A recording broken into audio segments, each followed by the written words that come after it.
o nosso programa Viva a Vida dessa semana conta com a presença da ginecologista doutora Suzana André de Matos. E nós vamos conversar hoje sobre câncer de mama. Nós estamos no Outubro Rosa e é muito importante que nós conversemos sobre esse assunto, que ele faça parte da nossa pauta familiar, ou seja, que ele esteja, esse assunto esteja nas mesas, né, quando nós vamos almoçar. Por quê? Porque é uma constante na nossa sociedade. Nós precisamos conversar sobre isso, nós precisamos prevenir. Aquela coisa assim de que só acontece com a outra, não vai acontecer comigo. Gente, isso não é verdade. E aí, quando a pessoa tem um diagnóstico nesse sentido, não sabe o que faz. É por isso que nós vamos conversar com a doutora Suzana. Nós vamos aprender como prevenir e quem tiver um diagnóstico de câncer de mama vai saber como solucionar. E olha, tem cura sim. Deixo aqui já de antemão um testemunho meu para vocês. Minha mãe teve câncer de mama há mais de 20 anos atrás, não existia nem a tecnologia que hoje existe e foi erradicado. Nunca mais teve nada, não teve metástase, não teve absolutamente nada, está ótima, 75 anos, gozando de perfeita saúde. Então, gente, tem que prevenir. Só que ela pegou no comecinho, então esse diagnóstico precoce é muito importante. Mas vou deixar para a doutora falar sobre isso. Doutora, seja muito bem-vinda. Obrigada. Muito obrigada, viu? Obrigada mesmo. Aqui de novo. Retornar, por favor, sente-se. Eu estava aqui já adiantando, né, para os telespectadores, que a minha mãe teve câncer de mama há muitos e muitos e muitos anos atrás. Aqui desse lado. Aqui, caiu aqui. Então, e que foi erradicado. E que é uma coisa assim que as pessoas têm que saber que é um diagnóstico que inicialmente acaba ficando aí, a pessoa fica com medo, né? Mas, poxa vida, nós precisamos prevenir. Mas se já tem um diagnóstico, nós temos que saber como remediar, não é mesmo, doutora? Como tratar. Vamos falar primeiro da prevenção. Como pode ser feita essa prevenção ao câncer de mama, já que nós estamos, né, conversando sobre esse assunto? O melhor é prevenir, né? Com certeza. Então, a prevenção, ela é feita através de 2 procedimentos. O autoexame, que é importantíssimo, o autoexame da mama e também a mamografia. Normalmente, nós pedimos mamografia a partir dos 40 anos, para pacientes que não têm histórico de câncer de mama, na família ou dela mesmo, anterior. Para aquelas que já tiveram histórico, 35 anos, a primeira mamografia, se estiver normal, aí a gente vai seguir com o ultrassom de mama e aos 40 começa de novo com a mamografia. Agora, se você fizer esses 2 juntos, o autoexame mais o exame de imagem, você consegue pegar lesões com menos de 1 centímetro. E aí o índice de cura é muito alto. Muito alto, com cirurgias, com procedimentos bem menos invasivos do que antigamente. Então, olha só, a minha mãe, ela encontrou um nódulo, né, no autoexame, buscou conversar com o médico dela, aí imediatamente já pediu, né, a mamografia, a ultrassonografia, acusou, né, não sabia do que se tratava, mas o médico sabe quando é benigno e quando não é, né, doutora? O médico sabe.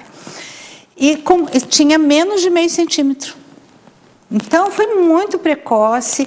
Aí ela fez uma quadrantectomia, ou seja, não precisou retirar o seio todo, tirou as glândulas, né, debaixo do braço, tirou uma parte do seio e nunca mais teve nada.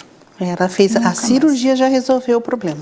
Ela chegou a fazer quimioterapia, fez a radioterapia e fez uma quimioterapia que não cai o cabelo. Certo. É diferente, né? É um pouco diferente, uma droga diferente.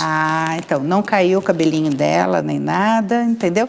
E ela ficou muito legal.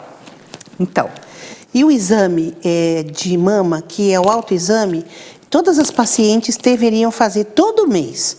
E esse exame é tão fácil fazer, então eu vou explicar para você que está em casa. Depois do banho, o que você tem que fazer? Você vai examinar, olha no espelho. Você vai se examinar, vai olhar a sua mama. Então você olha, vê se tem algum abaulamento, se o mamilo está sendo puxado para dentro. São detalhes que, se a gente prestar atenção no dia a dia, a gente consegue ver a diferença. Bom, fez a parte de inspeção, você olhou a sua mama, aí você vai palpar. Levante um braço, com a outra mão, você palpa. E bem suavemente, não precisa apertar forte, é bem suave. E você vai conseguir, se tiver algum nódulo ou alguma coisa diferente, você consegue achar. A mesma coisa do outro lado, palpação. Se tiver alguma coisinha diferente, você vai notar. Mão na cintura, olha, levante as mãos, vê se nesse movimento da pele, se você encontra algum abaulamento ou alguma retração. Uma bolinha, né? Uma bolinha, alguma coisa assim. Ai, acho que tem um tumor que está para fora da pele. A gente consegue verificar isso daí.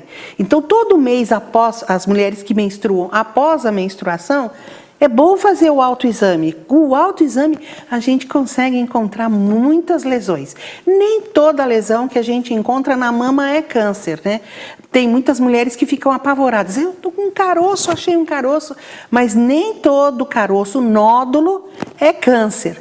Então, para isso, existem outros exames complementares, como biópsia, até o tipo de imagem que a gente vê na mamografia, no ultrassom, a gente já tem uma ideia. Ah, eu já tenho tem certeza, uma ideia. Né? Quem tem, Já. assim, tarimba na profissão, como a gente fala, já pega ali a radiografia, né? Mas o autoexame é importantíssimo.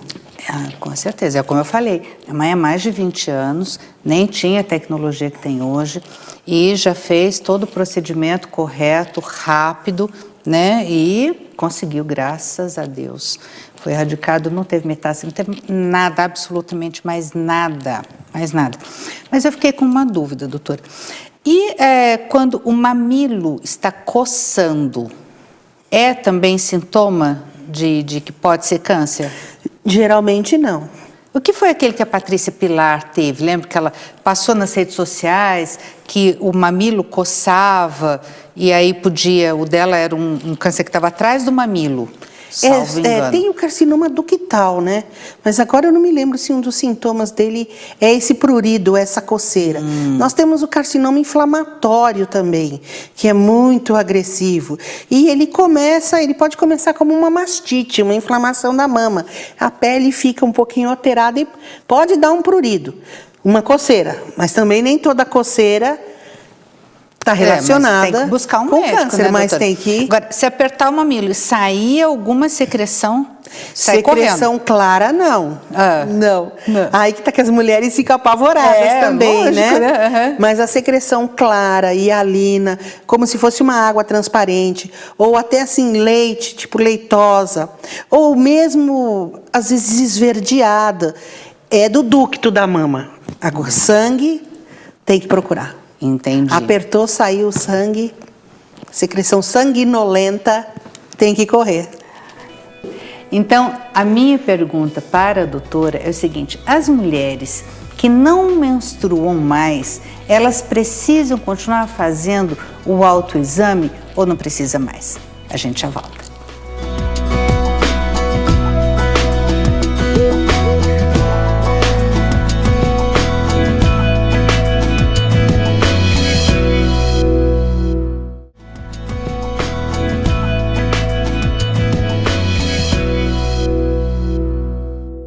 Retornamos com o nosso programa Viva a Vida. Estamos agora no Outubro Rosa e estamos conversando sobre câncer de mama, prevenção, cuidados e como que a gente pode remediar a situação quando já existe um diagnóstico nesse sentido.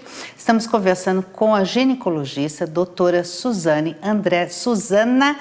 André de Matos. Suzana, né, doutora? Suzana. Ah, desculpa. Doutora, como é que faz a rede pública? Eu deixei uma pergunta no ar, né? A minha pergunta, para quem estava assistindo, para quem não estava, é a seguinte: A mulher precisa fazer o autoexame todos os meses após a menstruação. E a mulher que não menstrua mais, que está na chamada menopausa, precisa continuar fazendo o autoexame? Precisa. Por quê, doutora? Porque o câncer de mama ele pode dar na mulher pós-menopausa também. Ele abrange uma faixa de idade mais ampla do que o câncer de colo de útero. Certo. Então, você pode parar de fazer o exame preventivo. Alguns profissionais preconizam 65 anos, o exame preventivo veio normal, os 3 últimos exames normais você pode parar. Preventivo é aquele que a gente faz colo todo do ano, útero, do colo isso. do útero, certo. Mas a mamografia continua fazendo. Até o fim da vida. Mamografia sempre com ultrassonografia Nem ou não? sempre. Qual a diferença entre um exame e outro? Eu sempre tive essa dúvida. A mamografia é um exame radiológico, né, de raio-x. A ultrassonografia é o exame que você passa o aparelho, né, o transdutor do ultrassom. É um transdutor específico para mama. Ele é um exame um pouco diferente. Para mamas jovens, que tem muita glândula, mais glândula mamária do que gordura, o ultrassom é melhor. Mas por que a mamografia é melhor para paciente após os 40 anos? Porque acontece a substituição da glândula mamária por gordura.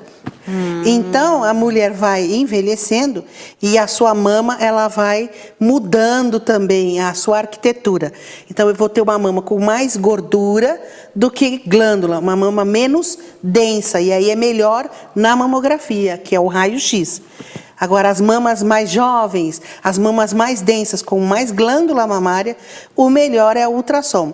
Existem mulheres que já nascem com mais glândula do que gordura na mama e vão ter isso pro resto da vida. E aí a gente acaba tendo que lançar mão dos 2 exames. Entendi. Às vezes a mamografia vem na categoria 0.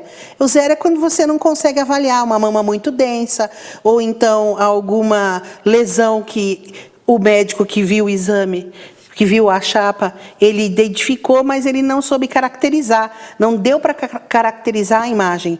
Então, eles mesmos colocam, né? Se possível, complementar o diagnóstico com ultrassom. E aí a gente complementa. Doutora, e quem tem prótese mamária, né? Já fez aí o que a gente chama de cirurgia do seio, né? Para colocar seio, né? Na linguagem mais comum. Como é que pode fazer mamografia? Pode fazer. Tem a impressão que aquilo vai apertar, vai estourar? Não, o silicone? Não. As próteses de boa procedência, difícil, raríssimo, elas romperem. Então pode fazer mamografia. E eu acho que sim. Também é diferente, e hoje né? A aparelhagem de mamografia é tudo moderno, né? De última geração. De última geração. Então, mas aí é importante fazer a ultrassonografia também. Faz a ultrassom também. Ultrassom e a mamografia. Os 2 olha, juntos. Isso é importante as pessoas saberem. E até eu acho que quem tem a prótese, como vai ter mais dificuldade para o autoexame, eu creio. Com certeza. É mais importante ainda, né, que busque fazer anualmente o exame. Agora, na mamografia, vê cálcio, não é isso? Vê microcalcificação. Microcalcificação. Isso. E na ultrassonografia vê a ultrassonografia, ela vai verificar mais o nódulo, se é cisto, porque o cisto, para ficar fácil, é como se fosse uma bexiguinha cheia de líquido. Tá. O nódulo não, o nódulo é caroço. Entendi. Carnoso, né, vamos dizer assim, para entender melhor. Então, o ultrassom ele é mais fácil para dar essa diferenciação. Entendi. Eu até vou compartilhar com vocês, né, vou revelar aqui um depoimento meu. Eu tenho acho que é um cisto, um nódulozinho, sei lá o que é, que eu acompanho há muitos anos. E ele está ali quietinho. Então, a minha ginecologista, na época que nós descobrimos, ela falou assim, olha, está aqui redondinho, bonitinho, né? Está tudo tranquilinho, porque quando é alguma coisa maligna, né? E pode ser realmente um câncer de mama, parece que ele é meio disforme, né? Totalmente. As lesões que são regulares, você olha no exame e você vê a borda regular, você sabe distinguir o que é o nódulo ou o que é o cisto do resto do tecido da mama. Normalmente, essas lesões são benignas.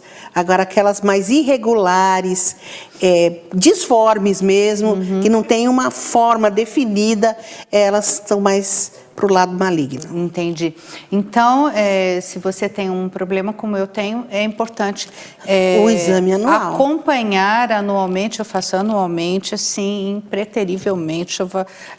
Faça chuva ou faça sol, eu faço todos os meus exames. Tem que fazer. E é importante fazer também o preventivo, porque o Outubro Rosa não é só para prevenção do câncer de mama, né, doutora? Não, é para também prevenção do câncer de colo de útero, que infelizmente dos cânceres ginecológicos ainda é o que mais mata no Brasil. Olha que coisa incrível. Mas por quê, doutora? Não tem tanta... As pessoas não conversam tanto sobre o assunto? Conversam, mas a história natural da doença, né? Os fatores de risco, eles são maiores, né? Para o câncer de colo de útero. E, às vezes, as pessoas não ligam muito para os fatores de risco. Então, é início de vida sexual muito precoce, múltiplos parceiros, tabagismo, né? Cigarro, doenças sexualmente transmissíveis que foram maltratadas ou não tratadas, e isso fica se repetindo, sabe? Tudo isso pode, ao longo do tempo, acabar virando um câncer de colo. A história natural da doença, ela é muito grande. Um preventivo que tem lá uma alteraçãozinha que você pode classificar como, às vezes, pré-maligno, porque o exame preventivo ele não diz se tem o câncer ou não. Ele sugere que tem uma alteração na célula. Entendi. O que vai dizer é a biópsia, é o resultado da biópsia.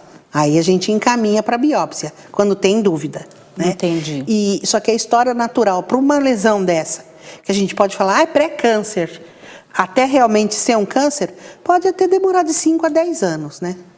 Hoje, infelizmente, o negócio é um pouco mais rápido, porque esses fatores que eu te falei, o início de vida sexual muito precoce, tabagismo, múltiplos parceiros sexuais. Então, agora eu vou deixar uma pergunta aqui, que é o seguinte: uma vida sexual intensa, com um parceiro só, né? A mulher é casada, mas tem uma vida sexual intensa.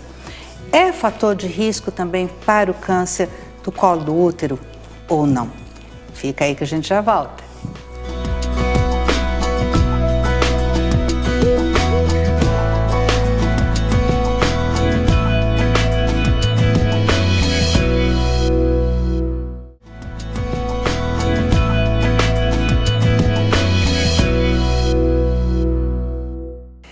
No último bloco, eu estava conversando aqui com a doutora Suzana André de Matos, ela é ginecologista, e estávamos falando sobre o câncer do colo do útero, que também faz parte do Outubro Rosa.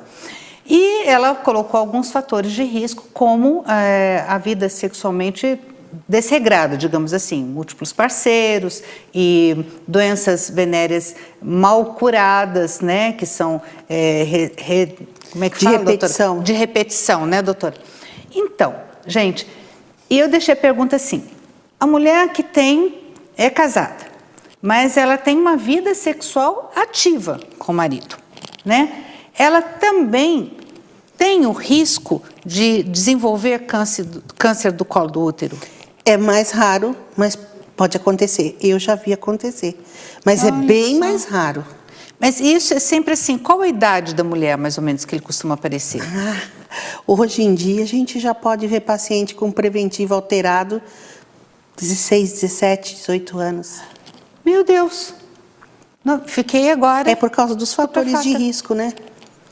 E o anticoncepcional é fator de risco? Não. Não é? O uso do anticoncepcional para câncer de colo, não. Mas para câncer de mama, com estrogênio, é.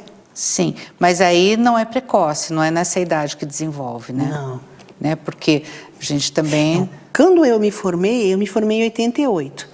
E, na época, o câncer de colo de útero a gente via em mulheres 40, 42, essa faixa, né? Um pouco antes da menopausa. Hoje você já pega uma lesão pré-câncer, que é o preventivo classe 3 de Papa Nicolau, você já pega em paciente com 17, 18 anos. Infelizmente. E aí, doutor, qual é vamos dizer assim, qual é a terapêutica nesses casos? Vai depender do tipo da lesão. Toda paciente que chega com o preventivo alterado, porque o preventivo também ele é por classes, igual a mamografia, né? Certo. A mamografia você tem categoria 0, 1, 2, 3, 4. O 3 e o 4 é que realmente é o problema. Certo. E o preventivo você tem classe 0, classe 1, classe 2, classe 3. E a 4. A 0 é quando a amostra é insatisfatória. Ou está ressecada na lâmina e aí o patologista não consegue realmente examinar. A classe 1 é absolutamente normal. A classe 2 é inflamatória. Ela pode ter inflamação, mas ter a flora vaginal normal. E também pode ter inflamação, mas com alguma bactéria, que pode aparecer ali no preventivo e a gente trata, mesmo que ela não tiver sintoma. Mas isso não quer dizer que tem câncer do colo do útero, né? Tem uma inflamaçãozinha. A classe 3 já são aquelas lesões que, assim, suspeita, mas você também não diz que é. Agora, a classe 4... já é o carcinoma mesmo, que a gente fala, que é a lesão in situ, né? Carcinoma in situ. O 3 é aquela suspeita. Então, você vê alguma célula com 2 núcleos, que é anormal. A célula, realmente, ela fica diferente no microscópio. Quem faz o exame, quem lê a lâmina, sabe como identificar. Então, vem para nós, suspeito. Se é suspeito, a gente tem que encaminhar para um exame chamado colposcopia. A colposcopia olha o colo do útero com um microscópio, tinge o colo do útero com 2 substâncias e vê se isso vai dar alguma reação no colo. No local onde tiver a reação, é feita a biópsia. O que vai confirmar para mim se realmente é um câncer ou não é a biópsia. Aí, se der o câncer, tem que se fazer o estadiamento. Mas o que é estadiamento? O estadiamento, doutor, é para você ver se é um câncer, assim, vamos fazer bem, para todo mundo entender, leve, moderado, grave, vai. Isso, tem que ser numa linguagem simples, né? Se é um câncer tranquilo, que às vezes só uma cirurgia que a gente chama de CAF, que é cirurgia de alta frequência no colo do útero, já resolve, ou se é um câncer que vai precisar de uma cirurgia um pouco mais ampla, a retirada do útero, a retirada às vezes da cúpula vaginal, alguma coisa um pouco mais extensa, se vai precisar fazer quimioterapia também. E normalmente aí, quando tem que tirar o útero, também tem que tirar os ovários? Depende. Se for paciente acima de 50 anos, a gente prefere tirar já. Aí já elimina qualquer risco de desenvolver também no ovário uma metástase, né? E lembrar, hoje em dia, o HPV, né, que é o condiloma, existem 4 tipos de vírus HPV, e 3 deles, que é 4, tem a vacina para 3 e para 4, né, já para o HPV. Desses 4, 3 estão intimamente ligados com o câncer de colo de útero. E paciente soro positivo para HIV também. Ela tem mais risco de ter o câncer de colo. E o HPV, então, não é o câncer do colo do útero? Não, é uma doença viral, sexualmente transmissível. Mas que fica no útero? No colo. No colo? No colo do útero? Do útero. E ela pode trazer um câncer? Ela está relacionada com o surgimento de câncer de colo. Olha, isso a gente precisa entender, porque olha só, a gente que é leigo, né? A gente tem que explorar o conhecimento desse povo que tem, que sabe tudo, né? Então, o HPV que tem, por exemplo, as vacinas, né? É importante que as meninas e os meninos tomem a vacina, ou só as meninas? Nos meninos também. É importante, porque o caráter é sexualmente transmissível da doença, né? E o HPV, então, ele traz o quê? É uma inflamação no colo do útero? É tipo uma inflamação. É uma doença sexualmente transmissível. Sexualmente transmissível, viral. Não tem cura, né? Uma vez que você adquire, ele fica lá. Ah, eu não sabia disso. Não tem cura o HPV? Gente... Então tem que tomar vacina? Então, diz que a vacinação é uma boa, um bom método, né? E uma outra coisa também. Eu falei dos 4 tipos de vírus que são os mais que a gente mais encontra. Sim. Um desses é o que causa aquelas verrugas na região genital. Tá. Esse é o menos agressivo.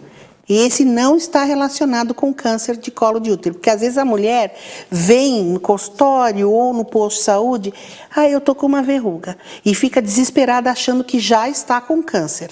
Não, natural, o né? vírus que dá a verruga, ela visível, ele é menos agressivo.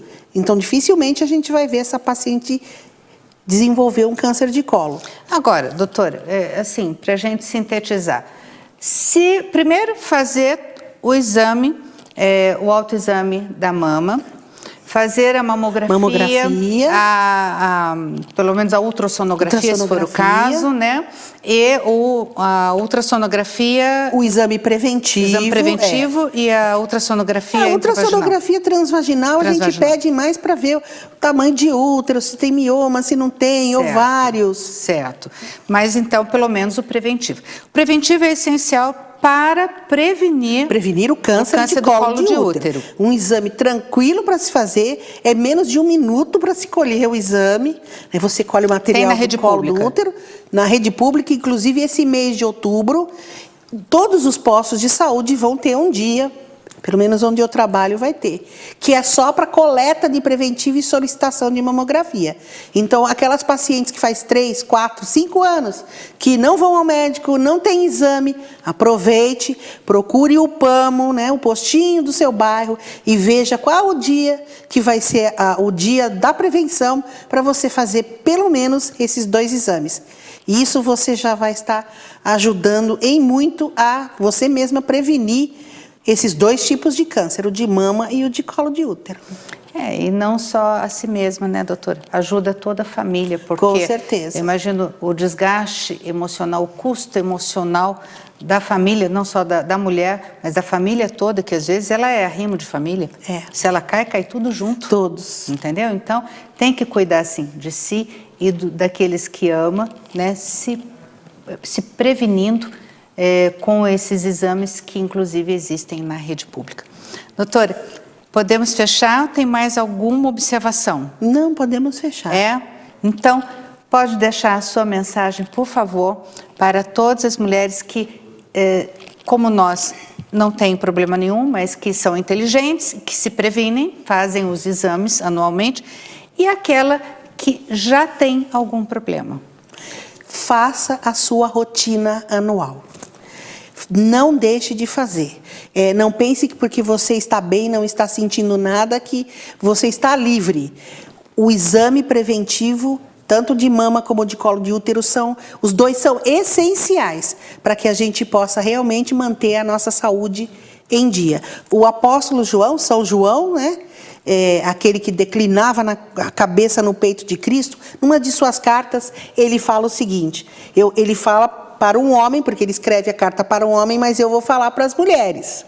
Ele fala assim: amiga, quero que vá bem em tudo, assim como vai bem a sua alma. Então, esse em tudo engloba a sua saúde física, a sua saúde mental e espiritual.